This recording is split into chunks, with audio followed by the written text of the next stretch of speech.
Salam sejahtera untuk kita semua. Kita bertemu kembali dalam renungan suara konsistori HKBP Mampang Perapatan edisi tengah minggu. Setelah kita beraktivitas sepanjang hari ini, kita akan istirahat. Sebelum kita istirahat, marilah kita mendengar firman atau renungan di malam ini. Marilah kita persiapkan diri untuk mendengar renungan tengah minggu.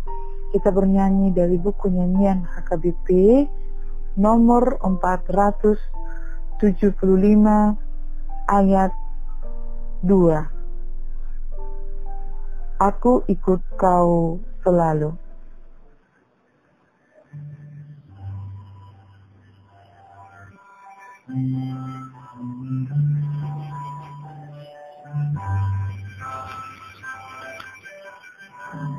Takkan ada satu Tuhan yang setara denganmu, yang menuntunku berjalan menuju ke rumahmu. Aku ini muridmu, aku ini muridmu. Aku ikut kau selalu, Yesus Juru Selamatku. Renungan untuk kita di hari ini tertulis di pembacaan malam di hari Rabu tanggal 3 September 2025 sesuai dengan almanak HKBP, yaitu Ibrani 12 ayat 18 sampai 29. Tetapi yang menjadi renungan kita adalah di ayat 28. Demikian bunyinya. Jadi, karena kita menerima kerajaan yang tidak tergoncangkan, marilah kita mengucap syukur dan beribadah kepada Allah menurut cara yang berkenan kepadanya dengan hormat dan takut. Tema kita malam ini adalah kerajaan yang tidak tergoncangkan. Saudara-saudari yang kekasih dalam nama Yesus Kristus, dalam pelajaran sejarah kita pernah mendengar kerajaan Sriwijaya dan Majapahit sebagai kerajaan besar di Indonesia dan menjadi pusat agama Hindu dan Buddha. Tetapi seiring perjalanan waktu, kedua kerajaan ini tergoncang atau saat ini hanya tinggal nama. Oleh karena perebutan kekuasaan, politik, peperangan, sehingga kerajaan Sriwijaya dan Majapahit tenggelam. Kerajaan dari dunia tidak selalu bisa bertahan karena yang memimpin adalah manusia yang memiliki keterbatasan dan tarik-menarik kepentingan. Berbeda dengan kerajaan Allah, di mana yang memerintah adalah Allah, sehingga kerajaan itu tidak tergoncangkan oleh apapun. Karena kerajaan ini didirikan oleh Tuhan sendiri, tidak dapat dihancurkan atau diubah, dan didasarkan pada Kristus sebagai pondasinya yang kokoh. Nas ini adalah surat penggembalaan yang dikirimkan kepada orang Kristen Yahudi yang berada di perantauan. Mereka menghadapi penganiayaan, tetapi secara khusus orang Kristen Yahudi hendak diajak kembali percaya kepada kebiasaan atau peribadatan lama. Maka penulis membuat perbandingan antara perjanjian lama dan perjanjian baru. Dalam perjanjian lama, pusat penyembahan adalah Gunung Sinai, simbol dosa, kutuk kegelapan, dan tidak seorang pun yang bebas ke sana. Bahkan jika hewan sekalipun mendekati gunung itu akan dihanguskan. Dalam perjanjian baru, pusat penyembahan yang disimbolkan Gunung Sion, lambang persekutuan orang-orang yang dimenangkan bersama dengan malaikat, orang yang sudah memperoleh kemenangan.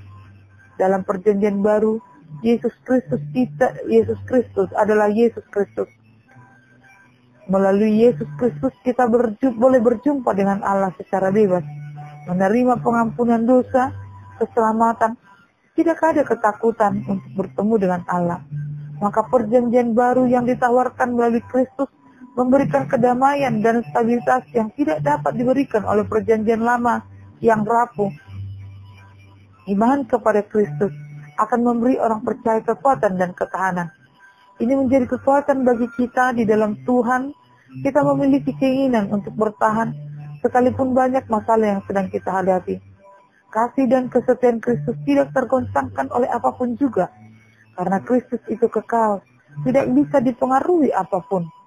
Maka apa yang harus kita lakukan? Mari mengucap syukur dan beribadah. Dan ibadah kita harus ibadah yang berkenan kepada Allah, dengan hormat dan rasa takut.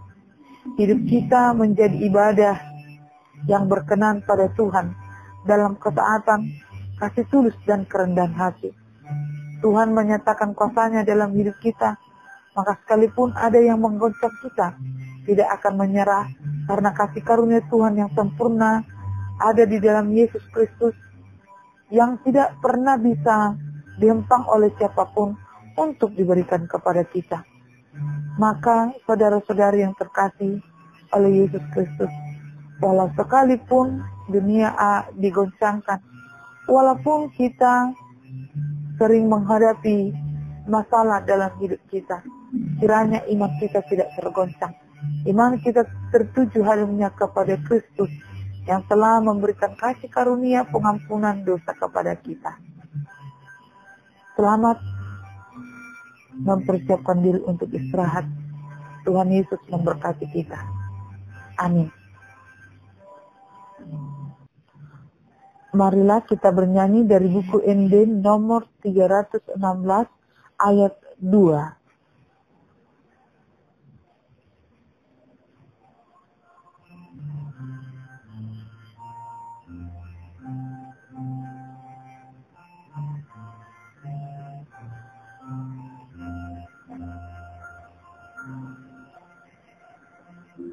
Jangan lupa ke Tuhan, maka minang murni. Yesus kudus si Parman, nadung dan rungai, murninang arian pe, diramun dihusudi, halani ingani ami, asa sunamu jumami. Kita berdoa, ya Allah dalam diri Kristus, ajarlah kami untuk senantiasa datang ke hadapan-Mu dalam rasa syukur dan hormat. Merasakan hadirat Allah sangat menyenangkan dan nyaman, ada kelegaan. Malam ini kami akan istirahat, kami serahkan hidup kami ke dalam tangan pengasihan-Mu. Ampuni kami Tuhan akan dosa kami sepanjang hari ini. Dalam nama Yesus Kristus kami berdoa. Amin.